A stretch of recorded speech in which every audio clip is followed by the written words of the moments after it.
Social मीडियाच्या भाऊ गर्दीत विश्वासार्हतेने चकाकणारे नाव म्हणजे लेट्सअप मराठी। सगळ्यांना, सगळ्या नागरिकांना ती स्पीच, ती लेट्सअप वरील मुलाखती म्हणजे विचारांचा खजिना। त्यानंतरच्या निवडणुकीमध्ये मला सोडून गेले। बातम्या केवळ वस्तुस्थिती सांगणाऱ्या, न प्रोपगंडा, फक्त जनतेचा अजेंडा।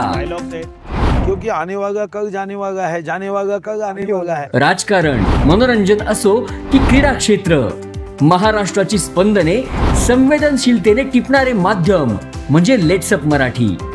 जगासोबत एक पाऊल पुढे राहण्यासाठी लेट्सअपचे ॲप, सोशल मीडिया आणि वेबसाईट सोबत कनेक्टेड रहा।